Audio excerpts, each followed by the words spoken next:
Bayangkan kamu bangun pagi, buka YouTube, lihat subscriber jutaan, tapi saldo rekening masih bikin mikir 2 kali buat beli kopi. Kedengarannya aneh kan? Tapi inilah realita yang sering terjadi. Banyak orang mengira semua YouTuber Indonesia itu kaya, padahal kenyataannya nggak sesederhana itu. Pertanyaan apakah YouTuber Indonesia itu miskin sebenarnya bukan hitam putih. Jawabannya, ada yang sangat kaya, ada yang cukup, dan ada juga yang benar-benar kesulitan. Dunia YouTube itu seperti gunung es, yang terlihat hanya puncaknya saja, sementara sebagian besar yang berjuang justru tidak terlihat. Kita harus paham dulu bagaimana YouTuber menghasilkan uang. Banyak orang mengira penghasilan utama datang dari iklan atau AdSense. Padahal, AdSense di Indonesia itu relatif kecil dibanding negara seperti Amerika. Rata-rata CPM atau bayaran per 1000 tayangan di Indonesia bisa jauh lebih rendah. Jadi meskipun video ditonton ratusan ribu bahkan jutaan kali, hasilnya belum tentu besar. Misalnya video dengan 1 juta views di Indonesia belum tentu menghasilkan puluhan juta rupiah.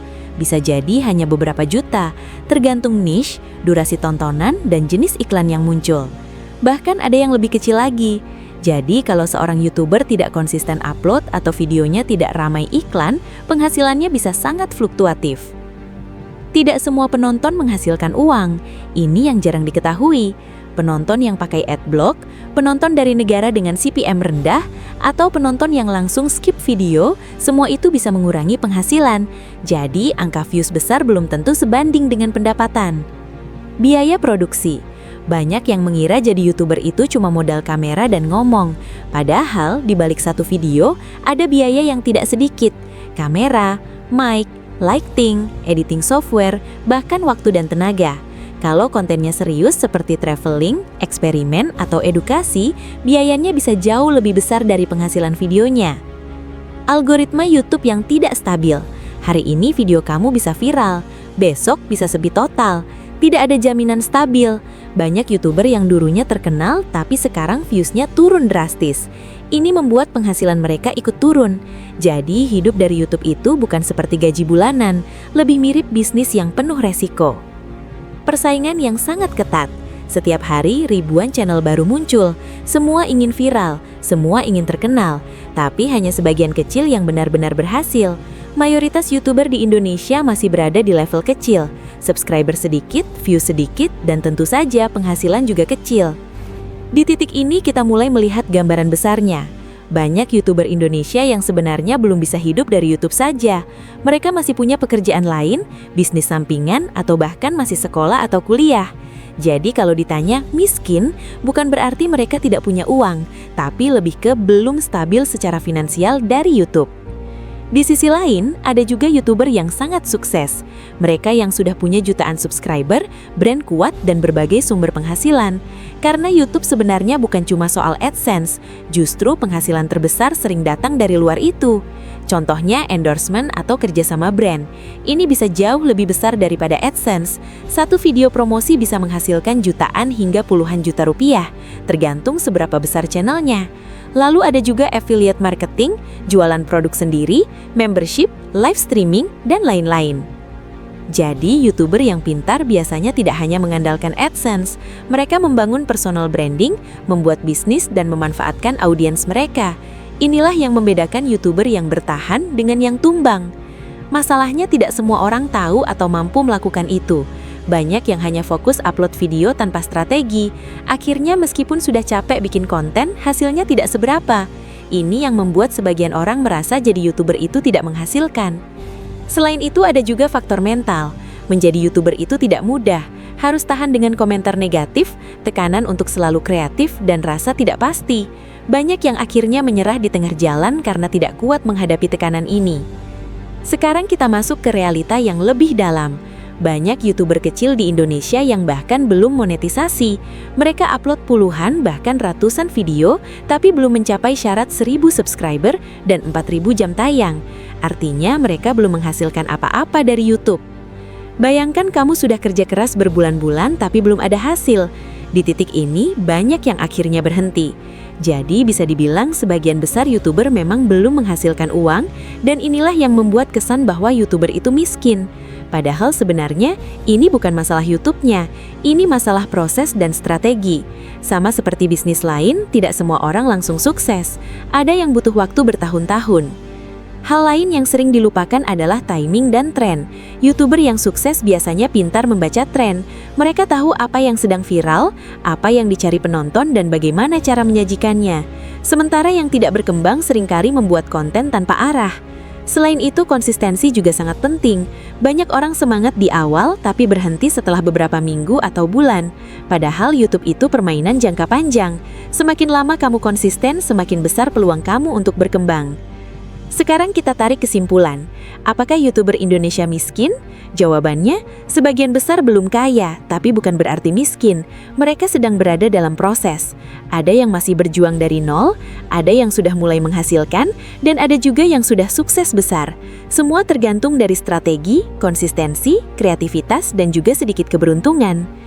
Yang menarik, banyak YouTuber yang dulunya dianggap tidak menghasilkan, justru akhirnya sukses setelah bertahun-tahun. Jadi, apa yang terlihat sekarang belum tentu menggambarkan masa depan mereka. Kalau kamu melihat YouTuber dengan subscriber kecil dan view sedikit, jangan langsung menganggap mereka gagal. Bisa jadi mereka sedang membangun sesuatu yang besar. Dan kalau kamu melihat YouTuber dengan subscriber besar, jangan langsung menganggap mereka kaya raya. Bisa jadi mereka juga punya pengeluaran besar dan tekanan tinggi. Dunia YouTube itu kompleks, tidak bisa dinilai hanya dari luar.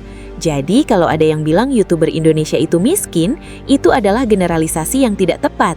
Yang benar adalah banyak YouTuber yang masih berjuang dan hanya sebagian yang sudah berhasil secara finansial. Dan mungkin pertanyaan yang lebih penting bukan apakah YouTuber itu miskin, tapi apakah kamu siap menjalani proses panjang untuk sukses di YouTube? Karena pada akhirnya, YouTube bukan jalan pintas untuk kaya. Ini adalah perjalanan panjang yang butuh kerja keras, strategi, dan ketahanan mental. Dan disitulah letak perbedaannya, antara mereka yang berhenti di tengah jalan, dan mereka yang akhirnya berhasil mengubah channel kecil menjadi sumber penghasilan besar. Dan sekarang, sebelum kamu benar-benar menutup video ini, coba diam sebentar. Bayangkan diri kamu beberapa bulan ke depan, atau bahkan 1 tahun ke depan. Apakah kamu masih ada di titik yang sama? Masih jadi penonton yang hanya melihat orang lain berhasil? Atau kamu sudah mulai bergerak walaupun pelan? Karena kenyataannya sederhana, tapi sering diabaikan.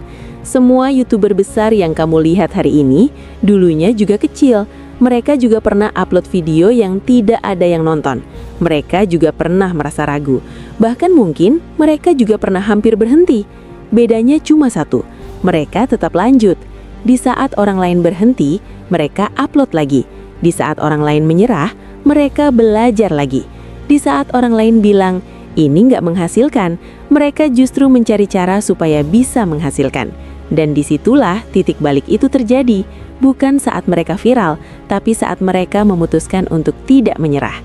Jadi, kalau hari ini kamu merasa channel kamu kecil, itu normal. Kalau views kamu masih sedikit, itu wajar.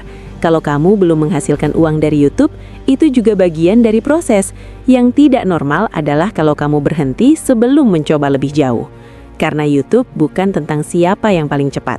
Ini tentang siapa yang paling tahan, yang paling sabar, yang paling konsisten, dan yang tetap jalan bahkan saat hasilnya belum terlihat. Dan mungkin kamu tidak akan langsung sukses besok, mungkin tidak minggu depan, bahkan mungkin tidak tahun ini. Tapi setiap video yang kamu upload, setiap kesalahan yang kamu perbaiki, setiap pengalaman yang kamu lewati, semuanya sedang membentuk sesuatu yang pelan-pelan tumbuh walaupun belum terlihat. Jadi saat orang lain bilang YouTuber itu miskin, biarkan saja mereka bicara, karena mereka hanya melihat hasil akhir, bukan perjalanan panjang di baliknya. Dan kamu sekarang sudah tahu kenyataannya, bahwa ini bukan jalan mudah, ini bukan jalan cepat. Tapi ini adalah jalan yang mungkin kalau kamu mau bertahan. Sekarang pilihan ada di tangan kamu. Kamu mau jadi penonton atau jadi seseorang yang suatu hari nanti ditonton? Kamu mau berhenti di tengah jalan atau terus berjalan sampai akhirnya berhasil? Karena pada akhirnya bukan YouTube yang menentukan kamu sukses atau tidak, tapi keputusan kamu sendiri hari ini untuk lanjut atau menyerah. Dan kalau kamu masih di sini, masih mendengarkan sampai akhir, mungkin itu tanda kalau kamu belum selesai. Mungkin ini baru permulaan.